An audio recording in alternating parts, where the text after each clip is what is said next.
बड़ी लंबी फहरिस्त है। आप देखेंगे विराट कोहली की महज 1 साल की बेटी के लिए किस तरह के भद्दे कमेंट किए गए थे, ये भी आपको याद होगा। डिंपल यादव के बारे में क्या कुछ कहा गया था, वो भी आपको याद होगा। और तमाम ऐसे मामले जब हम देखते हैं, एक मुख्यमंत्री अखिलेश यादव की बेटी के बारे में सोशल मीडिया पर भद्दे और गंदे कमेंट किए जा रहे हैं। यूपी पुलिस अभी तक कोई कार्रवाई नहीं कर रही, क्योंकि वो किसी बीजेपी नेता की बेटी नहीं है।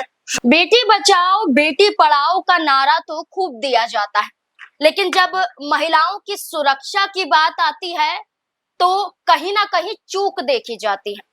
और उत्तर प्रदेश में हाल फिलहाल में एक बड़ी घटना घटी है। एक ऐसा वाक्य सामने आया है जिसके बाद ये साबित होता है कि महिलाओं को न सिर्फ सार्वजनिक स्थानों पर बल्कि ऑनलाइन तरीके से, पोस्ट के तरीके से भी निशाना बनाया जाता है। हाल फिलहाल में अखिलेश यादव की बड़ी बेटी अदिति यादव के साथ एक घटना घटी है, जिसके बाद समाजवादी पार्टी के तमाम कार्यकर्ता सड़कों पर आ गए और आरोप बीजेपी पर लगाया जा रहा है, आरोप लगाया जा रहा है उनकी मानसिकता पर। अब इसी से जुड़े हुए कई सवाल खड़े होते हैं और इन तमाम सवालों के लिए चर्चा करने के लिए हमारे साथ सीनियर जर्नलिस्ट अमन सर मौजूद हैं। इनसे सवाल जवाब लेंगे, लेकिन क्या कुछ पूरी जो घटना है वो बता देते हैं, क्या वाक्य है पूरा वो बता देते हैं। बीते दिनों एक पोस्ट सोशल मीडिया पर आता है और ये पोस्ट अखिलेश यादव डिंपल यादव की बड़ी बेटी आदित्य यादव को लेकर किया जाता है, जिसमें ये लिखा जाता है कि अदिति यादव भाग चुकी हैं एक विदेशी मित्र के साथ अखिलेश यादव के करोड़ों रुपए लेकर। लेकिन इसके बाद समाजवादी पार्टी के तमाम कार्यकर्ता आते हैं, विरोध करते हैं और ये बताते हैं कि ऐसा कुछ भी नहीं है और अदिति यादव यहीं पर मौजूद है उत्तर प्रदेश लखनऊ में, लेकिन उन पर झूठे आरोप लगाए जा रहे। सिर्फ अदिति यादव नहीं है, इससे पहले इकरा हसन की बात करें, उनकी मां डिंपल यादव की बात करें, या उत्तर प्रदेश से अलावा देश भर में कितनी भी महिलाएं जो फेमस हैं, जो एक पद पर हैं, उनके खिलाफ ऐसी टिप्पणियां की जाती रही। लेकिन ये कब तक की जाती रहेंगी? क्या इन पर कोई रोकथाम नहीं होगी? क्या ऐसे ही लोग पोस्ट करके भाग जाएंगे और कोई पहचान नहीं हो पाएगी? जो ये पूरा मामला है, अब इसी पूरे मामले पर चर्चा करते हैं, सवाल लेते हैं।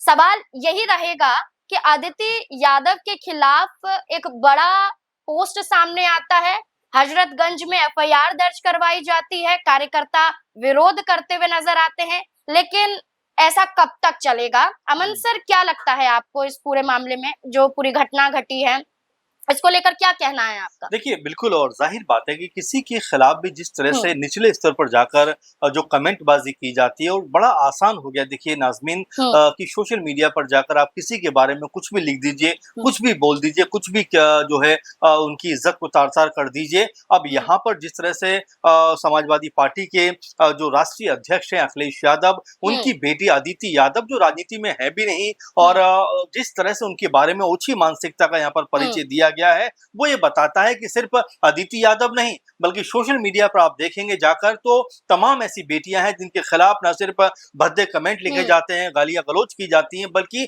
ये भी कहीं ना कहीं अब तय करने का विषय आ गया है कि आखिर क्या ऐसे लोगों की जरूरत, या ऐसे लोगों को क्या प्रतिबंधित नहीं कर देना चाहिए, क्या एक फिल्टर नहीं होना चाहिए जहां पर जो भी किसी के खिलाफ इस तरह की शब्दों का प्रयोग करे उनको वहीं पर रोक दिया जाए। क्योंकि आप देखेंगे बड़ी लंबी फहरिस्त है। आप देखेंगे विराट कोहली की महज 1 साल की बेटी के लिए किस तरह के भद्दे कमेंट किए गए थे, ये भी आपको याद होगा। डिंपल यादव के बारे में क्या कुछ कहा गया था, वो भी आपको याद होगा। और तमाम ऐसे मामले जब हम देखते हैं, इकरा हसन से लेकर और तमाम ऐसे जो महिला या तो नेता हैं या स्पोर्ट्स में है या किसी और क्षेत्र में है, उनके बारे में जिस तरह के भद्दे शब्दों का इस्तेमाल किया जाता है। और देखिए, खासकर सोशल मीडिया के जरिए आप कुछ भी कह दें, कुछ भी बोल दें, कहीं कोई परेशानी नहीं है, लेकिन कम से कम ये जो निचले स्तर की सोच है, इसके ऊपर तो पाबंदी लगनी चाहिए। और इसी पूरे मामले को लेकर जो समाजवादी पार्टी के प्रवक्ता हैं मनोज काका, उन्होंने इसके ऊपर डीजीपी यूपी, पीएमओ, गृह मंत्रालय को टैग करते हुए लिखा है कि राजनीति अपनी जगह पर,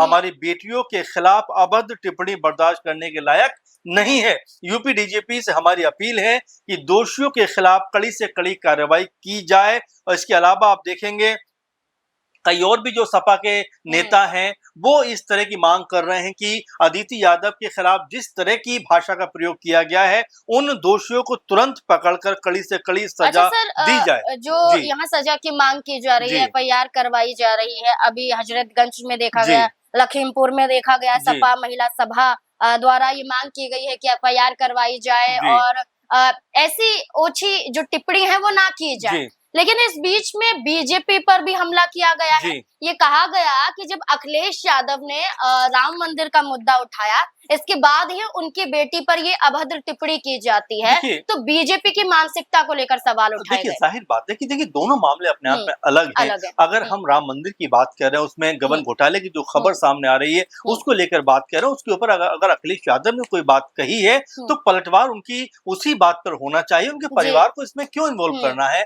और अगर इस तरह की बातें आप कर रहे हो, तो कहाँ राम मंदिर की बात और हुँ, कहाँ किसी बेटी की इज्जत उछालने की बात, तो ये दोनों में बड़ा फ़र्क है। लेकिन यहाँ पर जो सपा के एक और नेता हैं फ़खरुल हसन, ये हुँ, क्या कहते हैं कि देखिए चाल, चरित्र और चेहरे वाले दल के लोग जैसे ही किसी मुद्दे पर फँसते हैं, हुँ, उनको आईना दिखाया जाता है। ये अपनी राजनीति के सबसे निचले पायदान पर चले जाते हैं और समाजवादी परिवार के सदस्यों पर हुँ, अमर्यादित भाषा का प्रयोग करते हैं। उन्होंने यहाँ तक कहा कि बीजेपी की मेयर, हम सबकी नेता, हुँ, आदरणीय जो है राष्ट्रीय अध्यक्ष जी की स्वर्गीय माता जी के बारे में बोलती हैं। जी, बिल्कुल। अब बीजेपी के नेता कार्यकर्ता अपनी निचली घटिया सोच के साथ में हुँ, जो है राष्ट्रीय अध्यक्ष की बेटी के बारे में इस तरह की भाषा का प्रयोग करते हैं और ये पूरे का पूरा जो मामला है, ये बर्दाश्त करने के लायक नहीं है। हुँ, और इसी तरह से ये लिखा जा रहा है, कहा जा रहा है कि उनके खिलाफ सख्त से सख्त टिप्पणी होनी चाहिए। आप देखेंगे कि हुँ, जो थाने में जो है तमाम तरह की शिकायत लेकर लोग पहुंचे हैं। आपने कहा लखीमपुर और भी तमाम जगह हुँ, पर बिल्कुल। यहाँ पे नजर आता है कि लोग जो है अपना गुस्सा जाहिर करते हुए दिखाई पड़ रहे हैं। हुँ, और देखिए इसका सबसे बड़ा कारण है कि अदिति यादव, जिनका राजनीति से कोई वास्ता नहीं हुँ, है, उनके बारे में इस तरह के तुच्छ शब्दों का प्रयोग करना, मनगढ़ंत बातें बनाना और इस तरह से उनकी छवि को जो है दागदार बनाना, मेरे ख्याल में ये किसी भी राजनीति का हिस्सा नहीं हो सकता। इसीलिए मनोज काका ने जो बात कही है, उन्होंने कहा है कि साफ तौर पर ऐसे लोगों के खिलाफ कार्रवाई होनी चाहिए। अब अ, देखना होगा जी, कि ये कार्रवाई कैसे हुँ। होती है और कब तक होती है। अच्छा सर, ये आपने बार-बार कहा कि वो राजनीति में नहीं है जी। और फिर भी उनके खिलाफ ऐसी टिप्पणी हो रही है, उन्हें निशाना बनाया जा रहा है। लेकिन हमने लोकसभा चुनाव में मैनपुरी में उनके प्रचार-प्रसार को देखा है, जो जी। अपनी माँ के लिए करती हुई नज़र आई। अपने पिता के लिए वो जनता से वोट हुँ। माँगती हुई दिखाई दी। क्या नहीं लगता कि इस विधानसभा चुनाव में उन्हें भी मौका दिया जा सकता है, क्योंकि वो अब ना सिर्फ ये नज़र आता है कि राजनीति में अपने आप को सक्रिय कर रही हैं, हुँ। क्योंकि अखिलेश यादव ने भी और डिंपल यादव ने भी एक वक़्त पर बोला था देखिए कि अगर वो आगे बढ़ना चाहते हैं राजनीति में तो कोई रोकना। देखिए, हुँ, ज़ाहिर बात है रोक लगनी भी नहीं हुँ, चाहिए, जिसकी अपनी सोच है वो ज़ाहिर हुँ, बात है कि आगे आएगा और सपा का कुनबा हुँ, तो वैसे भी इस बात को लेकर पूरे देश में चर्चित है कि जब परिवारवाद की बात आती है, तो हुँ, सपा को लेकर हमेशा बातें की जाती है। लेकिन देखिए वो एक अलग मसला है। यहाँ जी, पर अगर हम देखें तो राजीव राय जो सांसद हैं समाजवादी पार्टी के, हुँ, वो क्या कहते हैं? वो कहते हैं कि राजनीति का सबसे घटिया स्तर मानसिक विक्षिप्तता और हुँ, की पराकाष्ठा है। यूपी के पूर्व मुख्यमंत्री अखिलेश यादव की बेटी के हुँ, बारे में सोशल मीडिया पर भद्दे और गंदे कमेंट किए जा रहे हैं। यूपी पुलिस अभी तक कोई कार्रवाई नहीं कर रही क्योंकि वो किसी बीजेपी नेता की बेटी नहीं है। शर्म करो, ये राजीव हाँ, राय का कहना है। हालाँकि ये भी कमेंट आ रहा है, ये भी खबर आ रही है कि बीजेपी के नेताओं ने इस खबर से अपने आप को दूर किया है और ये कहा है कि भई हमारा इससे हुँ, कोई वास्ता नहीं है और हम इस तरह की घटना की कोई भी समर्थन नहीं करते हुँ, और वाक़ई में जो भी है उसके खिलाफ कार्रवाई होनी चाहिए। अब ऐसे में देखना ये होगा कि सत्ताधारी बीजेपी में इस समय सत्ता में है, तो उनकी तरफ से क्या कुछ कहा जाता है और जो कुछ इसमें जो कार्रवाई करने की बात की गई है मनोज काका के ज़रिए कि हुँ, हमारी बेटियों के खिलाफ अभद्र भाषा का प्रयोग जो हो रहा है, वो बर्दाश्त करने के लायक नहीं है। और देखिए सपा या बीजेपी या कांग्रेस या बीएसपी या और तमाम दलों का मामला नहीं है, बल्कि ये किसी बेटी की इज़्ज़त का मामला है और जी, ज़ाहिर बात है कि आप सोशल मीडिया पर जाकर किसी के बारे में तुच्छ शब्दों का प्रयोग करते हैं, तो शब्द तो तुच्छ है ही, हुँ, लेकिन उससे ज़्यादा तुच्छ आप हैं, जो आप ऐसी भाषा का प्रयोग करते हैं और जी, इस तरह की चीज़ें आप बिल्कुल भी ना करें। ये भी हम अपनी तरफ से कहना चाहेंगे क्योंकि किसी की भी इज़्ज़त को आप इस तरह उछालने का कार्य ना करें, चाहे वो सपा का हो, बसपा का हो, कोई भी हुँ, दल हो, कोई भी सेक्टर में बेटियाँ हों, उनके बारे में ऐसा शब्दों का प्रयोग करें, कहीं न कहीं उनके मनोबल को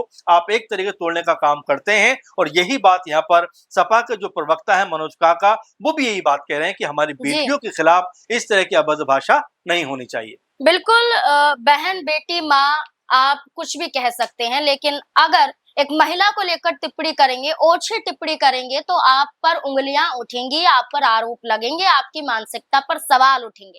अब आदित्य यादव पर टिप्पणी की गई, जिसके बाद समाजवादी पार्टी के तमाम कार्यकर्ता सड़कों पर आ जाते हैं, मांग करते हैं कि एफआईआर तो हो, साथ ही साथ वो व्यक्ति पकड़ा भी जाए। आखिरकार किसने ये पोस्ट किया है, इसके पीछे की मंशा क्या नजर आती है, क्या कोई राजनीतिक पार्टी का हाथ नजर आता है? तो पूरी तरह से इस पूरे मामले को जांच के दायरे में रखा गया है, क्योंकि जैसा कि सर ने कहा कि सपा प्रवक्ता है मनोज काका, उन्होंने खुद टैग यूपी डीजीपी, पीएमओ और गृह मंत्रालय को किया है। लेकिन अब आपको बता दें कि आदित्य यादव खुद पॉलिटिकल साइंस की पढ़ाई कर रही हैं, अंतर्राष्ट्रीय जो स्तर की हैं वो पढ़ाई कर रही हैं। अब ऐसे में वो अपने शिक्षा के क्षेत्र में एक्टिव हैं, अपनी पढ़ाई पर ध्यान दे रही हैं, अभी राजनीति से अपने आप को दूर रख रही हैं, लेकिन अपने पिता और माता के लिए प्रचार प्रसार करती हुई देखी गई है। लेकिन अब ये देखना होगा कि इस बयान के बाद, इस पोस्ट के बाद और इस हल्ले के बाद क्या कुछ यहाँ पर खबर की सच्चाई निकलकर सामने आती है, इस पोस्ट की सच्चाई निकलकर सामने आती है। क्या लगता है इस पूरे मुद्दे को लेकर आपको? अपनी राय कमेंट सेक्शन में जरूर दें।